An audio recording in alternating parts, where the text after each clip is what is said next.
আমিও মবকেসের পক্ষে না, আমি তাকে একটা কথা বলতাম, তুমি এই দেশের নাগরিক হয়ে তোমার কারণে এই যে বাংলাদেশে আজকে যত ব্যবস্থা হলো, যতগুলো মায়ের কোল খালি হলো, তাহলে কি এইটা কি আমি কি উগান্ডার রাষ্ট্রে পরিণত করব?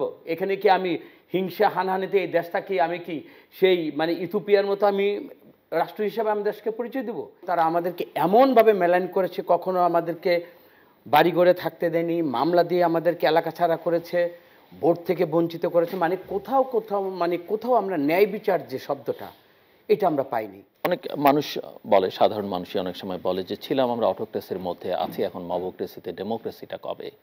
আমি আপনাদের দুজনকে এই প্রশ্নটা করতে চাই। অটোক্রেসিতে ছিলাম, মবক্রেসির মধ্যে পড়েছি, ডেমোক্রেসিটা কবে? বান্ডেল থাকলে প্রতি সেনমানিতে টাকা বাঁচবে। বিকাশ সেনমানি বান্ডেল কিনে জিতুন প্রতি লেনদেনে। বিশাখাপত্তমান রতন, লম্বা যাত্রাপথ, তো যাত্রাপথে আমরা হোঁচট খাবো, হোঁচট খেতে খেতেই আমরা শিখব।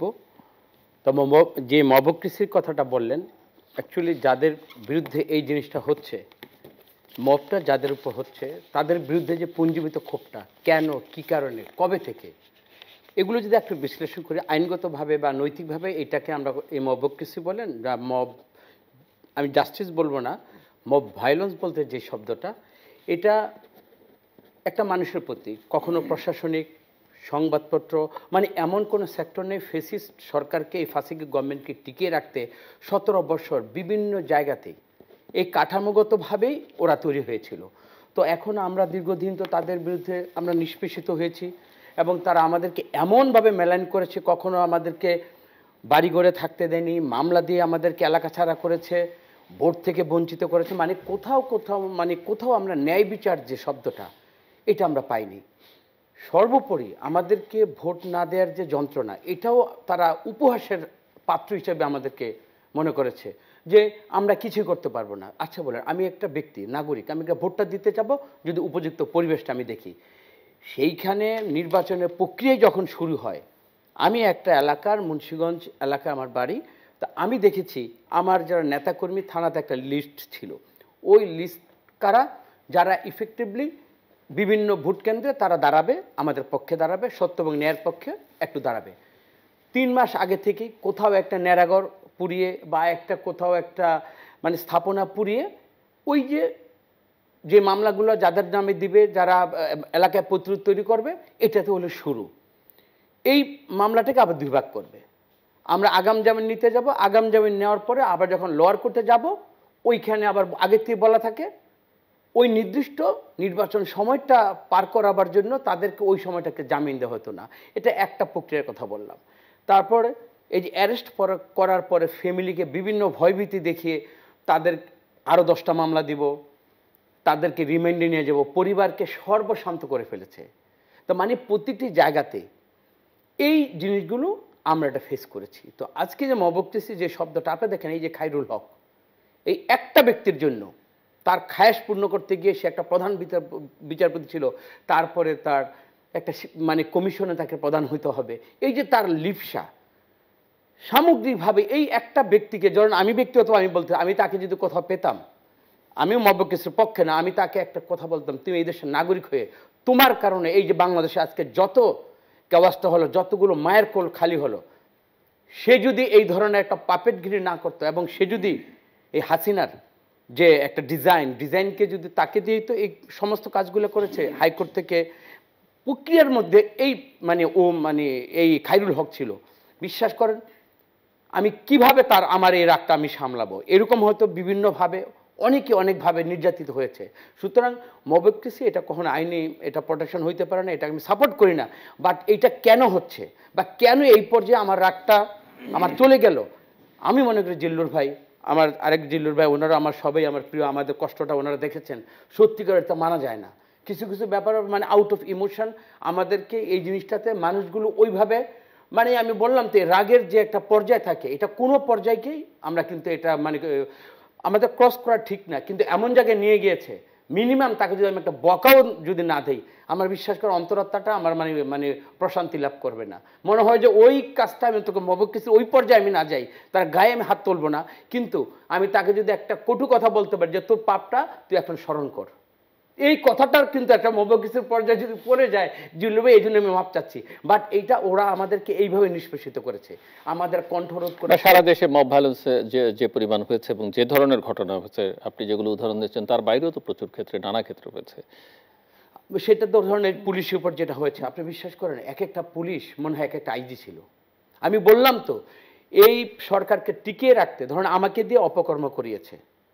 আমি একটা থানার কর্মকর্তা ছিলাম, আমি পারপাসটা সার্ভ করেছি প্রধানমন্ত্রীর হাসিনার, কিন্তু পরবর্তীতে আমি ওই এলাকাটা থেকে আমি নিজে একটা দানব হয়ে আমি হাসিনা হয়ে গেছি, আমি একটা ওবায়দুল কাদের, আমি স্বরাষ্ট্রমন্ত্রী হয়ে গেছি। এইভাবে তারা প্রতিটা এলাকায় তারা কিন্তু এই কাজটা করেছে জিল্লুর ভাই। আপনি মানে মানুষ কিন্তু অতিষ্ঠ হয়ে গেছে, দেয়ালে পিঠ থাকে, এটা বড় কথা না, দেয়াল মনে হয় যে আমার বেঁচে থাকার জন্য। আপনি বলছেন, আমি বলছেন কিনা আমি বুঝতে চাইছি যে তাহলে মানুষ মোটামুটি তার রাগ, ক্ষোভ, কষ্ট, দুর্ভোগ, অতীতের নির্যাতনের একটা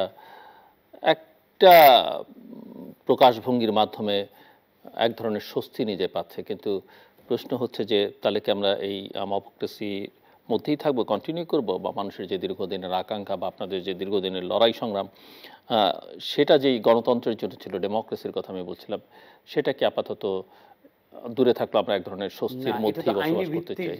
আইনের শাসন যদি আমি প্রতিষ্ঠার কথা বলি, আইনের শাসন যদি দেশ চলবে, সেখানে তো এই মবক্রেসিকে আমি কখনই অ্যালাউ করবেন, রাষ্ট্র অ্যালাউ করবে না।